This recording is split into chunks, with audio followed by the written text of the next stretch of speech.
welcome to another episode of the Average Joe Football Show. I'm your host, Joe Fair. Thank you guys so much for tuning in to another episode 11.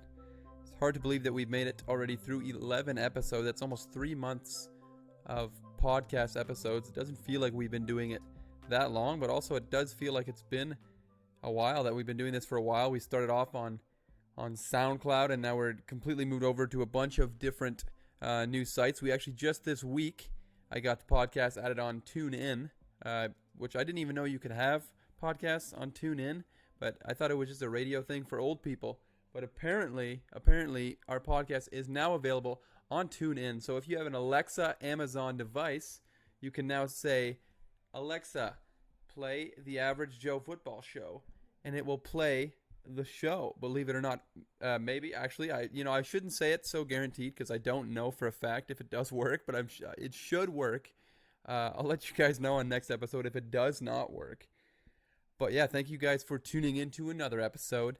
We are actually recording today with a brand new microphone.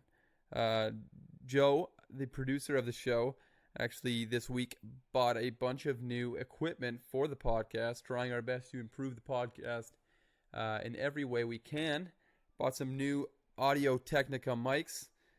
Today mine's going. We're going to get Joe's going, I guess, in the next couple weeks, and maybe have him have a mic and be mic'd up during some of the episodes. But yeah, we're recording at producer Joe's apartment today, sitting in a couch. Usually I'm sitting in the most uncomfortable chair possible in my bedroom with blankets and pillows all over the floor.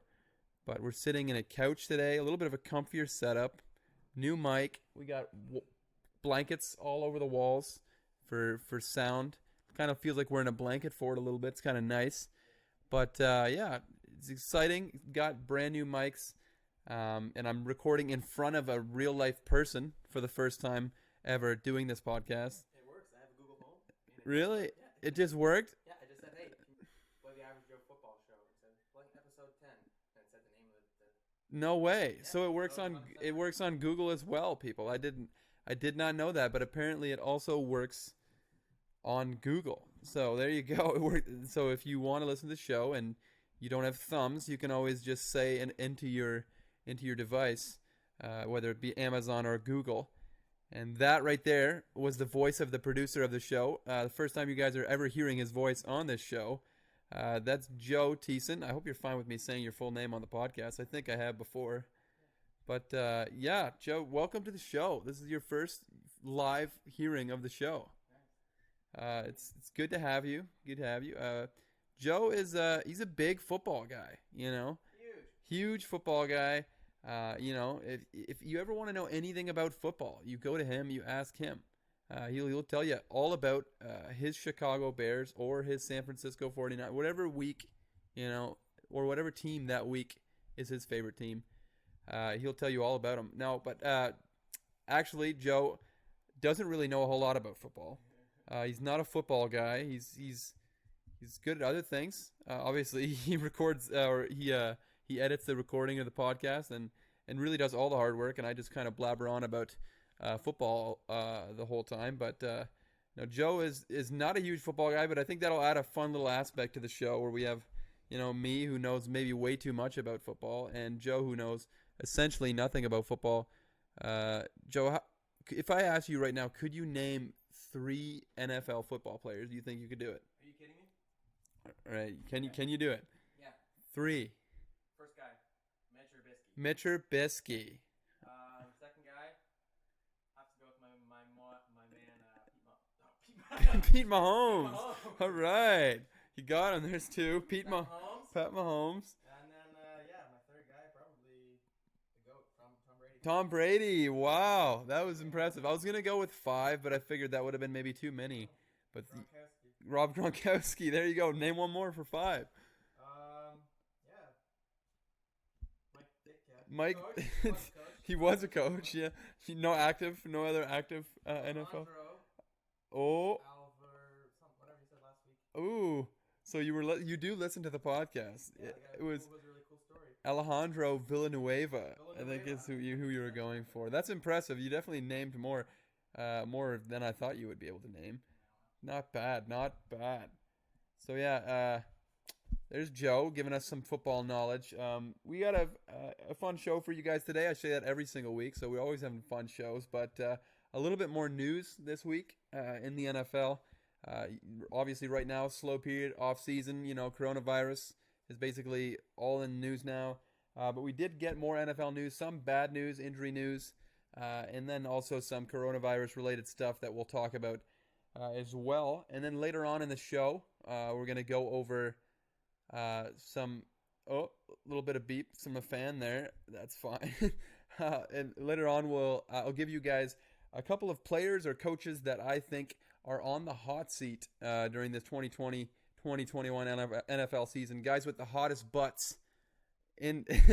Joe looked at me. We're not quite to the point of actually ranking their butt and how well it looks, but we're rather going to, guys that are on the hot seat, guys that could potentially be fired if they don't show up in this 2020 NFL season. But without further ado, why don't we just jump straight into the news?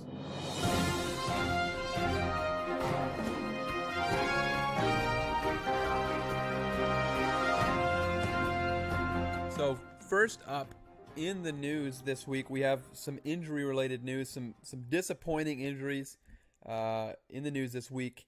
First up, we had Deebo Samuel, the breakout rookie wide receiver from last year for the San Francisco 49ers. He ended up breaking his foot this week in a workout with teammates, I believe away from the facility. He broke his foot, had successful surgery this week, but he's going to be out 3 to 4 months with the foot injury. Obviously, that's very disappointing for 49ers fans. They already don't have a very deep wide receiver core there in San Francisco. So losing your potential number one receiver, I believe he was probably their best receiver last year. We saw him ball out in the Super Bowl and almost win Super Bowl MVP. If the 49ers would have pulled that game out, but he was a huge part of that offense last year and a phenomenal run after catch guy, and a guy who would have been a really big part of the offense this year. But he'll be out for a couple months now. That'll take us basically right up to the start of the NFL season. So hopefully he can get healthy and be back to the aggressive, hard-nosed style that he plays. So yeah, Deebo Samuel out 3 to 4 months. Hopefully he can get back healthy. I know foot injuries like that, broken foot, can often be a nagging injury that doesn't just go away right away once it's supposed to be healed. But hopefully in Deebo Samuel's case, that's not the case. And more injury news coming this week. Even worse for the Philadelphia Eagles. The guard Brandon Brooks actually suffered a torn left Achilles this week working out as well. And that is absolutely horrific. They say that tearing your Achilles is the most painful thing that you can experience. That's what some people say. I don't know who they are, but apparently people say that tearing your Achilles feels like getting shot. And that is obviously super disappointing for Brandon Brooks, a guy who struggled before with mental health issues and anxiety issues. He's talked about before games that he has severe anxiety issues, and an injury like this where it's an entire year recovery. He might be back next season. Even then, who knows if he's ever going to be back to the same level that he was playing at before the injury. This obviously cannot be easy on that mental health, and we're obviously hoping the best for a guy like Brandon Brooks. He was the number one ranked guard last year by Pro Football Focus, so obviously a huge loss. At 30 years old, he was still a phenomenal player and a really important player for the Philadelphia Eagles. So obviously not good news for the Eagles as they try to still be a championship contender and protect Carson Wentz, another guy who's had a ton of injury related issues in his career. Next up in the news, we actually had Los Angeles Chargers head coach Anthony Lynn come out this week and say that Colin Kaepernick is most definitely on their workout list, emergency workout list, just in case something happens to one of their quarterbacks.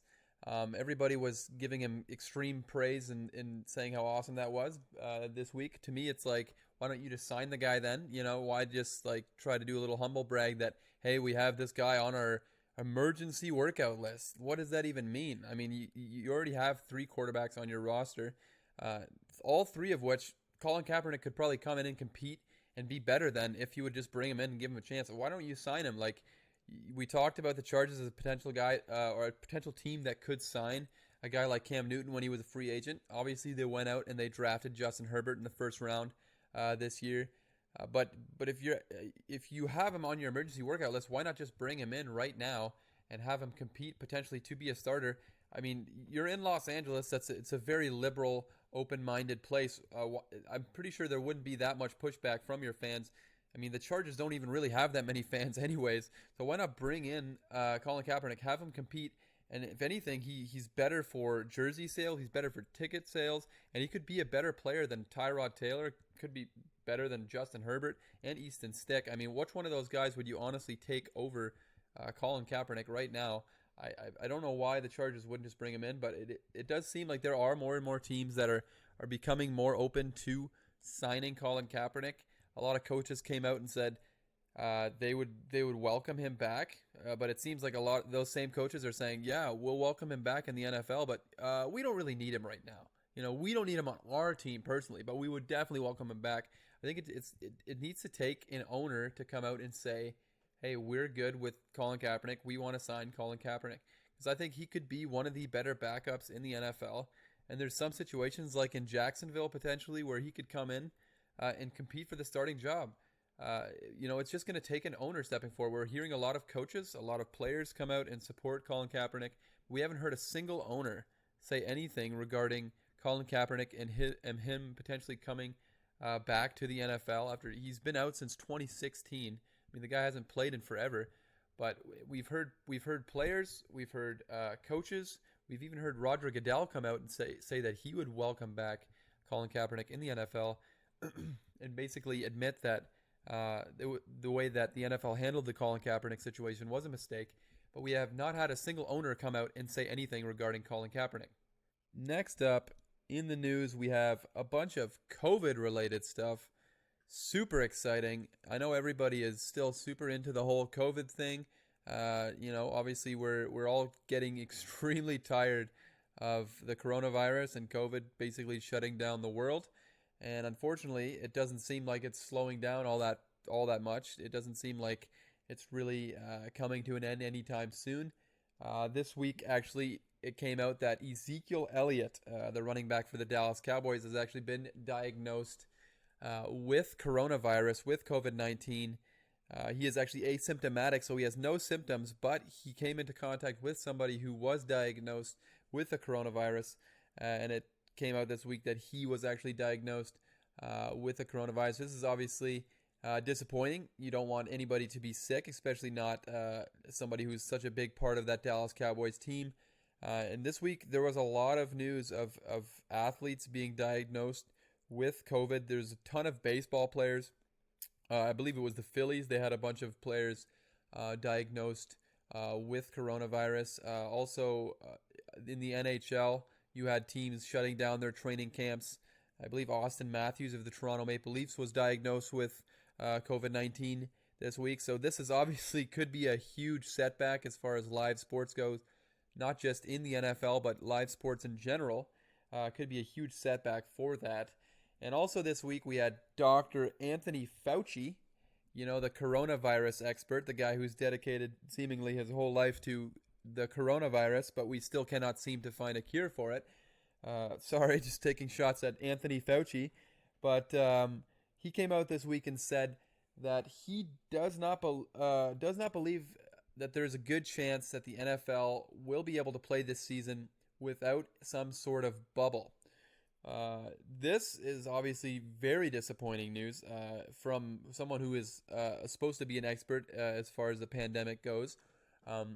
For those of you who don't know what the bubble is, it's something the NBA is trying and the NHL are trying, where they have basically all the players in one hub city. In the NHL, they actually have two cities. They have Las Vegas, and I don't believe the second city has been announced.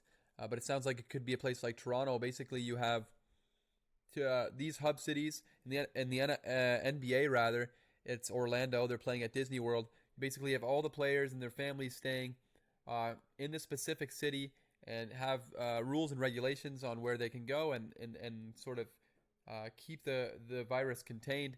So basically, Dr. Fauci says that he does not think that the NFL, or he says it's highly unlikely that the NFL will be able to have a season this fall without some sort of bubble aspect. And to me, that is very discouraging news. And I really, really hope that he's wrong in that regard, because I don't think it's very possible whatsoever for the NFL to pull off the bubble. I don't think that they can do it.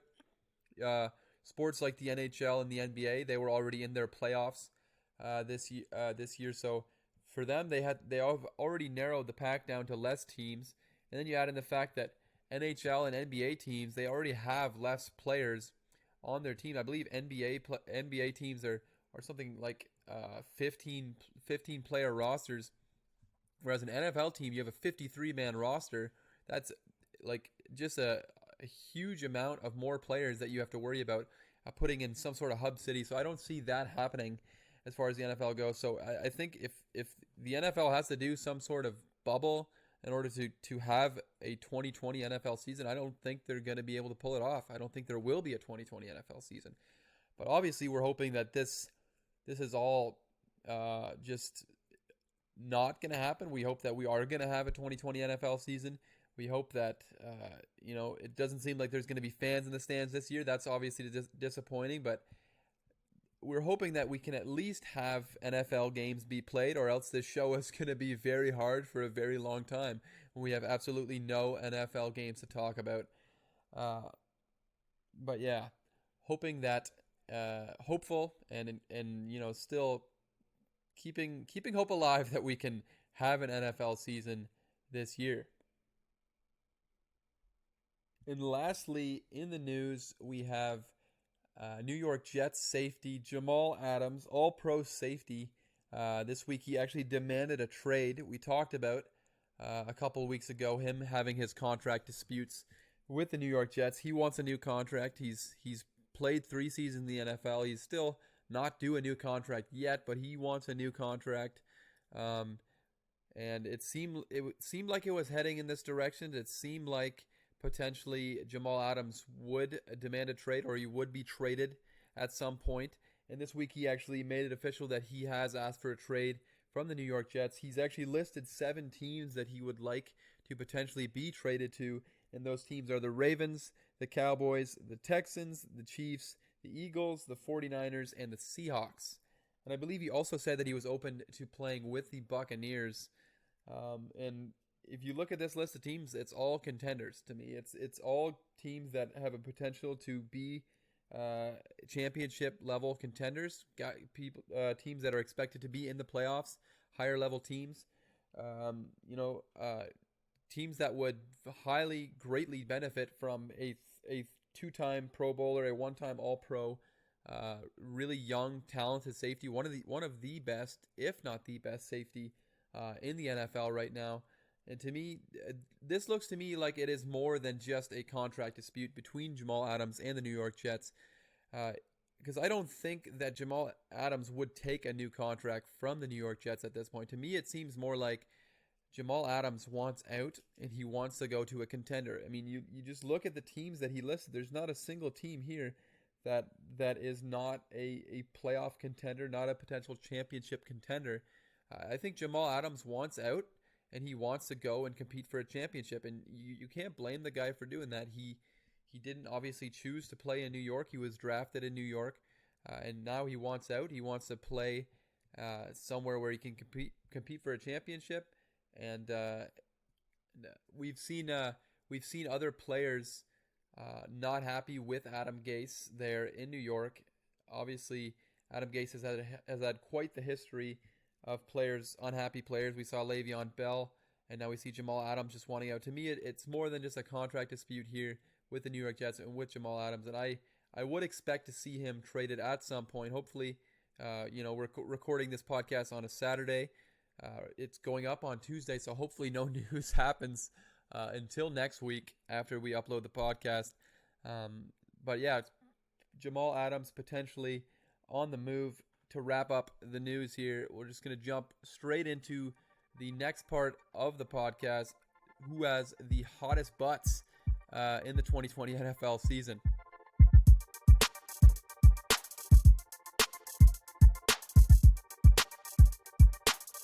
All right, jumping right into the next part of the show, and I'm going to give you guys a couple of players and coaches. It seems to be mostly quarterbacks, coaches, GMs that are on the hot seat for the 2020 NFL season. It's really hard to find other positions where guys could potentially be on the hot seat. Quarterbacks and coaches and GMs really seem to be the ones that have the most pressure on them. Obviously, every NFL season, the quarterback is the most important player on the team. The head coach is the most important coach on the team, and the general manager is the most important front office member on the team, other than the owner, I guess. But we're not going to have any owners on the hot seat because they're the owner, obviously. But these are guys that may not be performing up to the caliber that they should, may not be performing as well as the team wants them to, and could, with another bad season, with another disappointing season, we could see them fired, could see them traded, could see them released. They could be somewhere else in the 2021 NFL season if they don't have a breakout season this year. First up, my first player who could potentially be on the hot seat for the 2020 NFL season, and it is Dwayne Haskins, quarterback for the Washington Redskins. And it seems a little premature to be saying that Dwayne Haskins could potentially be on the hot seat in only his second NFL season. He was a rookie last year. It seems a little bit premature to say that a guy could lose his job in just his second NFL season. But if he does not perform better, if he does not improve from what he did last year, last year he started 9 games. He threw for 1,365 yards. 58.6% completion percentage, 7 touchdowns, 7 interceptions. Obviously did not light the world on fire, was not a very impressive quarterback, to say the least. He doesn't have a whole lot to work with there in Washington. They had, they fired Jay Gruden halfway through the season last year and didn't really have all that much support around him. But not a truly impressive season last year. And we've seen now in the NFL, teams are not going to wait around for quarterbacks to develop. If it doesn't look like you are going to develop into the guy that they want you to be, and they are in position to draft another potential franchise quarterback, they're going to do it. We saw it with the Arizona Cardinals. They drafted Kyler Murray a year after drafting Josh Rosen in the top 10 in the NFL draft. They moved on from him, traded him to Miami. Didn't have any problems with it. Just said, we are in position to draft a guy we think is better than the guy that we drafted last year, and we could see that happening here in Washington. The upcoming quarterback class is really, really good. We have guys that could potentially be franchise guys. Trevor Lawrence, Justin Fields are the 2 big guys. Then we have Trey Lance out of North Dakota State, who's a hot name right now. Could be a potential top 5 pick in this upcoming draft.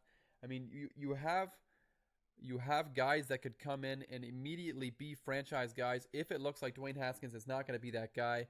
And obviously last year at times he did show some things that were pretty good. He wasn't awful, but he by no means set the world on fire. We can look at Jacksonville and see that Gardner Minshew, a guy who was drafted in the 6th round, outplayed a guy like Dwayne Haskins who went in the 1st round. So and then you look at some of the stuff that he did last year. His first NFL win he went and took a selfie while he should have been on the field taking a knee. He was taking a selfie with a fan instead of being on the field for the final play of the game. Those type of things, they don't look good if you want to be a franchise quarterback for an NFL team. So I think he's got some maturing to do. And obviously Washington brought in Ron Rivera, former coach of the Panthers, to be their new head coach. And a lot of the times if a new head coach comes into a new team, he's going to want his own quarterback. He's going to want to draft his own guy, to sign his own guy.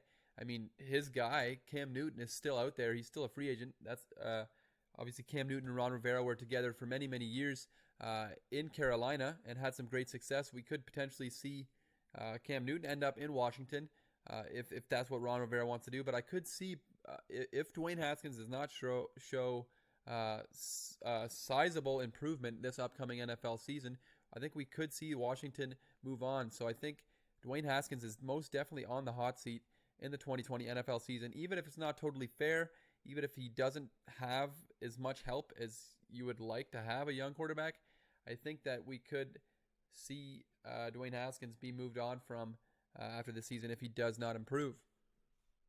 Moving on to the next person on my list of people on the hot seat for the 2020 NFL season, and we're going to move on to a general manager now for the Chicago Bears. Joe's Chicago Bears, the Bears, the Bears. It's not Mike Ditka. It's not Mitch Trubisky. Some would say that he was already on the hot seat last season, and he absolutely got his butt burnt for sure because they brought in Nick Foles this year to be potentially the starter there over Mitch Trubisky. But to me, the guy with the hottest butt in the Chicago Bears organization is their general manager, Ryan Pace. I think this is a guy who just a couple years ago in 2018 actually won General Manager of the Year, Executive of the Year. He was widely considered as one of the hot, young, up-and-coming general managers in the league. And I think that narrative has completely flipped all in one season. I mean, last year the Bears' offense was a hot mess. And they didn't have all that much talent, especially at the wide receiver position offensively. Defensively, they've always been a solid team. They had a historic defense 2 years ago. This last year, it was still pretty good, but not good enough to carry that awful offense into the postseason. And I think, you do some research on Ryan Pace. He's been with the organization since 2015, and you go over his draft class. The 2015 draft class, one of the 6 guys he drafted in 2015 is still on the roster. 2016, 3 of the 9 guys that he drafted are still on the roster, so not incredible numbers. And then you look at his just go back and look at his first rounders in the last few drafts. 2015, his first round draft pick. This is his first pick as the general manager of the Chicago Bears was Kevin White, who has turned into who has been for quite a while one of the biggest wide receiver busts we've ever seen. I mean, the guy did essentially nothing for the Chicago Bears. I believe he's a free agent now after spending a little bit of time with the Cardinals, but has been completely a bust. And then the next year, you went and drafted Leonard Floyd, who's not even on the team anymore. He's up in LA with the Los Angeles Rams. So another guy who maybe definitely is not as big a bust as Kevin White was, but still, a guy who's not even on the roster anymore, a guy who didn't really contribute all that much. And then the next year, he followed it up by trading up one spot to draft Mitch Trubisky, the man, Mitch Trubisky. And, last year or a couple years ago when he won Executive of the Year, that seems like a good pick, and I might have won him Executive of the Year. But now that Trubisky is not looking like he could be a potential franchise quarterback, that pick doesn't look all that well. And then in the 2018 NFL draft, he went and drafted Roquan Smith, the linebacker out of Georgia, and he's been okay. He hasn't developed into the linebacker I think so far that everybody thought he could be. Everybody thought he was going to be a slam dunk, no question pick, a guy who would come in and just be a fantastic player from the get-go. I think he's been all right. His PFF scores are not good. PFF does not like Roquan Smith, but it's stuff like his drafts where you look and you think, what has he really done to deserve not only his job right now, but Executive of the Year when he won Executive of the Year? I mean, in 2017, this is a great example of his maybe lack of drafting skills. In 2017, he drafted tight end Adam Shaheen in the second round. And this guy was drafted in 2017 for the Chicago Bears. He's still on the Chicago Bears, and he has 9 receptions in his career for 74 yards. 9 receptions for 74 yards in 3 NFL seasons. That is absolutely absurd to draft a guy in the second round and have such little production. And you look at his drafts, and all across the board, this is what we see with Ryan Pace. And then we look at some of the free agent signings that he had this year. He brought in Robert Quinn on a huge contract. I believe it was 3 years, $70 million or something like that. A massive contract for a guy who played pretty well last year for the Cowboys. But other than that, I mean, when he was on the Dolphins, and then his later years with the Rams, he wasn't a very productive pass rusher.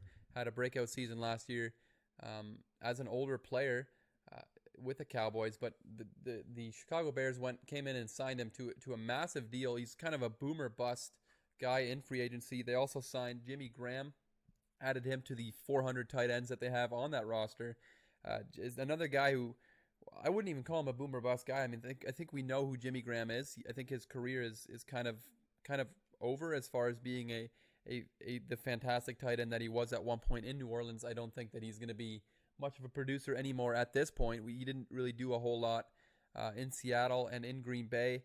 I don't understand that signing, so he hasn't really redeemed himself as far as free agent signings. Obviously, his best move as a GM seems to be the Khalil Mack trade, where he traded in a lot of picks, a couple first rounders and a bunch of other picks for Khalil Mack.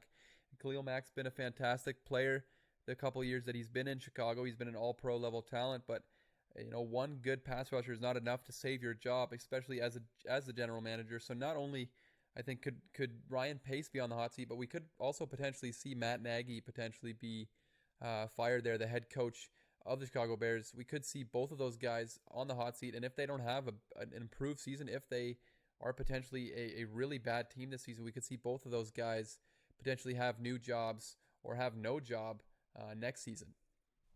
Up next, our next guy that is on the hot seat for the 2020 NFL season, and it's a guy who is very near and dear to my heart, former head coach of the Miami Dolphins and current head coach of the New York Jets, Adam Gase. Crazy eye Adam Gase, the guy who seems to have drama follow him everywhere he goes. I think this guy is absolutely on the hot seat. I think there were many people who thought he could have been fired after last season. I think he probably should have been fired after last season. And I think if Sam Darnold hadn't come back and played as well as he did down the stretch, and if they hadn't won as many games as they did down the stretch, they ended up finishing 7-9, so a pretty good record down the stretch. I think Adam Gase would have been unemployed right now, but he ended up saving his job there, like it seemed like he did a lot of times in Miami. And to me, the guy's got a 30-34 record as a head coach, which actually seems like it should be worse than that, but he's always right around average. He's just winning enough games to not get fired. He's a guy who everywhere he goes, it seems like he makes everything about him. Everything's about him. If he gets rid of fantastic players, we saw it in Miami, got rid of Jay Ajayi for a fourth-round pick. Jay Ajayi goes on to win the Super Bowl with the Philadelphia Eagles, and he would just cut guys in the middle of a week to prove a point. Got rid of a guy like Jordan Phillips in the middle of a week in Miami. Ended up being a fantastic player for the Buffalo Bills, and he cut a couple of offensive linemen, starting offensive linemen for the Miami Dolphins during the week while he was there. I mean, and we've seen him have disputes with guys on the Jets right now. Obviously, with Jamal Adams, it seems like that could potentially be a reason Jamal Adams wants out, is Adam Gase. And we've seen him and Le'Veon Bell don't seem to get along. He doesn't seem to want Le'Veon Bell there, and he makes it very known that he doesn't want Le'Veon Bell there, which is such a stupid move for a head coach to do. But that's who Adam Gase is. I think he's a guy who brings drama everywhere he goes. He doesn't seem to make teams better. He's billed as this fantastic offensive guru, but he ends up coming in and making everything about him, about his culture that he's trying to build, and leaves teams in shambles. He left the Dolphins in complete shambles when he left. So obviously I'm a little bit bitter against Adam Gase, but it's okay. We're in a better place now. But he left the Dolphins in complete shambles to go to the New York Jets. And I think if the Jets don't realize this season, I think they could also be in shambles if they don't cut this guy loose. You got to get rid of him. I don't think he's a good head coach. I don't think he's ever going to be a good head coach. I think he might be a good offensive coordinator. And I think this season we could see the Jets come to the realization that they did not make the right hire, and hopefully they'll cut him loose. I'm not a big Adam Gase guy. I don't think very many people are. I definitely think that he is on the hot seat this NFL season. I could see him unemployed or working somewhere else next season. Moving on to the next player on the hot seat this season, and it is Derek Carr, the quarterback for the Las Vegas Raiders, your Las Vegas Raiders. This is a guy who I think gets a lot of hate maybe for no reason, and a lot of people think that he's sort of a trash quarterback. I don't think that that's the case. I think he's a solid quarterback. Last year he actually had 4,054 yards, which is not bad. 21 touchdowns, 8 interceptions, 70% completion percentage. So overall, a fairly good season. If you look at his numbers throughout his career, he's a solid quarterback. He's not a bad quarterback. His record as a quarterback is 39-55. They're in Oakland and now I guess Las Vegas. So he's a perfectly fine quarterback. He'll get the job done. He's not going to do anything amazing. He's sort of an Andy Dalton type where he's a product of who's around him, and there hasn't been a whole lot of great talent around him. We haven't seen Oakland be surrounded with talent, but I think he's a guy who needs to have a big 2020 NFL season. As they move into Vegas, I think Derek Carr needs to produce. He needs to go back to that MVP level he was playing at a couple years ago, with Jack Del Rio as the head coach. Now we have John Gruden as the coach, and John Gruden loves quarterbacks. He loves to sign quarterbacks. He loves to coach quarterbacks.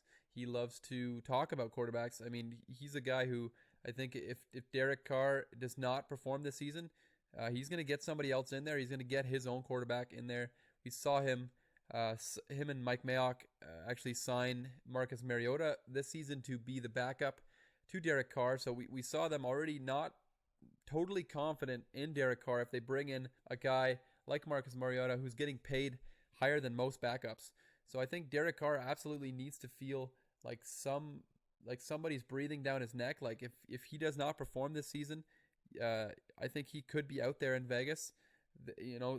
They're just moving to Vegas. We might not have fans in the stands this year, but eventually if we do, you need to sell tickets to that new stadium. You need to pay for that new stadium. And is Derek Carr at quarterback going to sell tickets to the stadium? I highly doubt it. I don't think he's a big name superstar player. I think obviously we're talking about the draft class this upcoming year. If you have an opportunity to go out and get a guy who's going to put butts in seats, a guy who's going to sell tickets, a guy who's going to be the franchise guy, you go and do it. I don't think Derek Carr is going to hold you back from doing that. So Derek Carr needs a big season this coming year if he doesn't want to feel the wrath of John Gruden potentially bringing in a different quarterback. Moving on to the final player or coaches or general managers on the hot seat this season. And I actually have 3 people bundled into one here for my final guys on the hot seat. And that is, we head over to Detroit, the Detroit Lions. We have Matt Patricia, the head coach, Bob Quinn, the general manager, and Matthew Stafford, obviously the quarterback there for the Detroit Lions. And these are 3 guys that I think if Detroit remains irrelevant like they've been for so long, I think if they don't have a good season, we could see all 3 of these guys potentially be out in Detroit this season. And you look at Detroit since Bob Quinn has taken over. In 2016, their record is 27, 36, and 1. So not impressive at all. And then when Matt Patricia came in 2018, he came in to work with Bob Quinn, a guy who he worked with in New England. You thought maybe they would have a good chemistry and they would be able to work together well. But so far in 2 seasons, he's been 9, 22, and 1. 9 wins, 22 losses, and 1 tie. Not an impressive record. And this is a team that's looking for somebody to get them out of irrelevancy. The Lions have been completely irrelevant for so many years. All they're known for really is ruining players' careers. We saw Barry Sanders go there and never win anything, and he retired early. We saw Calvin Johnson go there, be the best receiver we've probably ever seen physically wise, one of the best receivers in the history of the NFL, and he retired early because they didn't win anything in Detroit. And now you have Matthew Stafford, who is an absolutely incredible quarterback. I mean, there's no denying that. He gets hidden a lot in Detroit. Detroit obviously not a big market. People maybe don't pay a whole lot of attention to the Detroit Lions, but go onto the internet and type in Matthew Stafford stats, and I think you'll be stunned. What you find. I mean, the guy it's a tremendous quarterback. He performs year in and year out with little to no talent around him, with a team that continues to be irrelevant, no defense. And this is a team that I think could have a huge shakeup this year if again they're irrelevant. We saw Matt Patricia might not have the best relationship with that locker room anymore. Darius Slay last year was very vocal how he did not like Matt Patricia, and he got himself traded to Philadelphia. So he's no longer there, and he's been very vocal that Matt Patricia is not a good head coach. And I think this season, if the Detroit Lions are not relevant, if they are not a playoff contender, and it will be very hard in a very good division. Obviously, you have the Vikings and the Packers to compete with.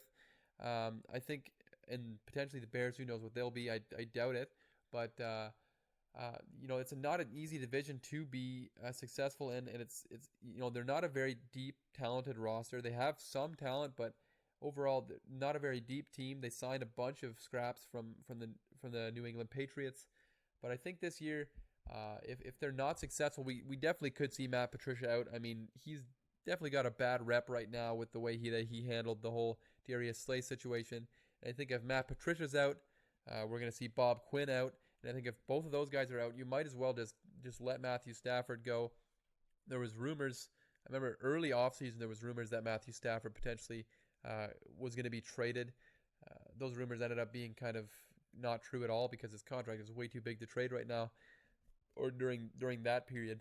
I think if you get rid of the coach and you get rid of the GM, you might as well just get rid of Matthew Stafford, despite him being a really talented quarterback, and just kind of blow it up and start over there in Detroit, kind of like what Miami did there last year. Just blow it up, start over, get yourself a new franchise quarterback. So I definitely could see some potential big changes coming for the Detroit Lions during the 2021 NFL season.